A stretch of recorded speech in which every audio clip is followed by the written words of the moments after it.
Pois tive fome e me destes de comer, tive sede e me destes de beber. Era forasteiro e me acolhestes. Na última parte do nosso diálogo com o Evangelho de Mateus, vamos refletir o discurso de Jesus sobre o julgamento final, no qual seremos julgados pela prática do amor. No tempo de Jesus e das primeiras comunidades cristãs, o povo acreditava na transformação do mundo por meio da intervenção de Deus, ou seja, do juízo final.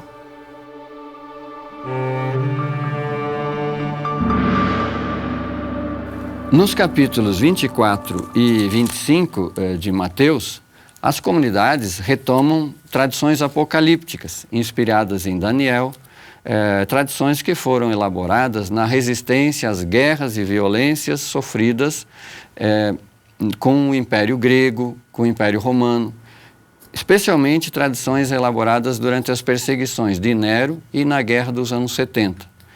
E a comunidade aplica essas tradições ao contexto de perseguições que elas mesmas estão vivendo, né? Porque elas estão sendo julgadas, castigadas com açoites nas sinagogas por crerem que Jesus é o Messias.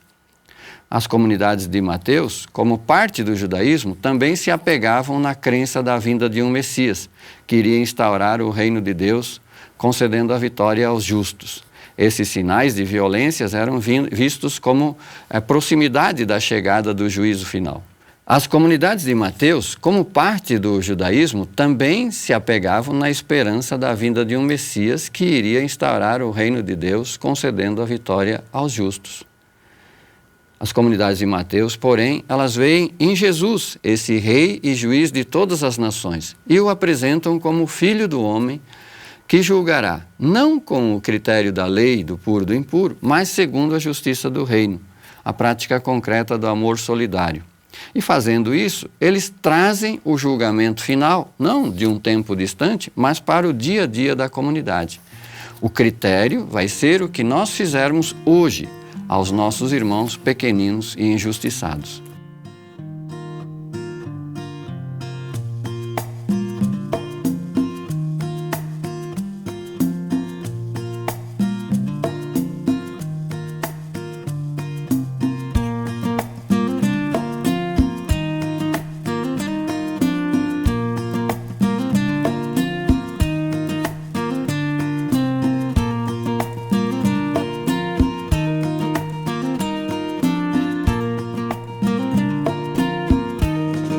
As comunidades aprofundam esse critério de julgamento no capítulo 25, 34 a 40. Texto exclusivo do Evangelho de Mateus.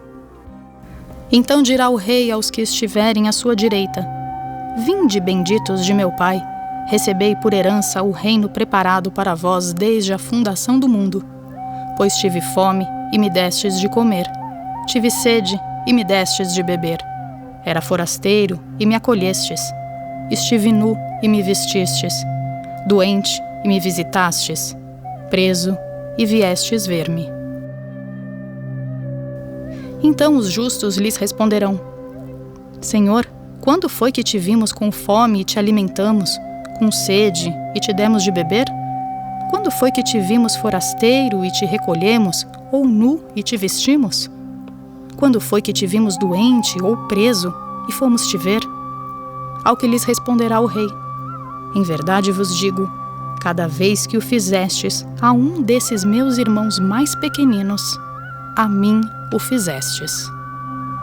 As comunidades de Mateus são colocadas em situação de julgamento e convidadas a verificar sua prática da justiça.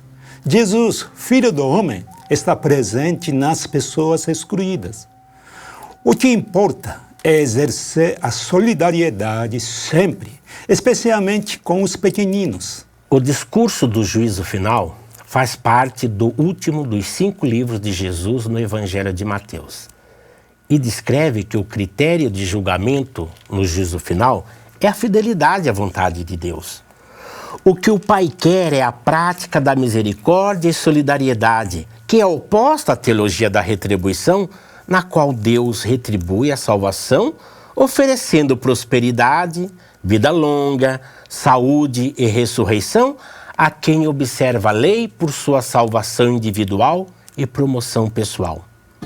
O reino dos céus está presente no meio dos pequenos, das pessoas misericordiosas e solidárias, e será definitivamente estabelecido por uma intervenção de Deus e do seu Messias. A situação do julgamento final é um alerta para as comunidades de Mateus praticarem a justiça do reino. O grito das pessoas famintas e desprezadas pela sociedade continuam ecoando em nossos ouvidos. E muitas vezes nós abafamos esses clamores. Olhando ao nosso redor, temos tantas pessoas que sofrem situações de injustiça social. Diante disso, podemos nos perguntar: quem são os benditos de meu Pai na realidade de hoje? Em nossa comunidade, em nosso bairro e em nossos ambientes de trabalho, qual a resposta que nós damos aos clamores das pessoas necessitadas? Em nosso diálogo com o Evangelho de Mateus, aprendemos que ser discípula ou discípulo de Jesus é viver na fraternidade e na comunhão com os pés na realidade. É dialogar, acolher e partilhar. É solidarizar-se com os oprimidos. As comunidades de Mateus reconhecem Jesus em seu meio. Jesus é o Emanuel, o Deus conosco.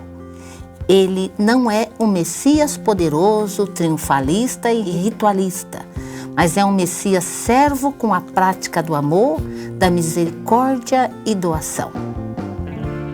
Que a leitura e a reflexão do Evangelho de Mateus possam provocar em nós e em nossas comunidades um novo entusiasmo em nosso seguimento a Jesus.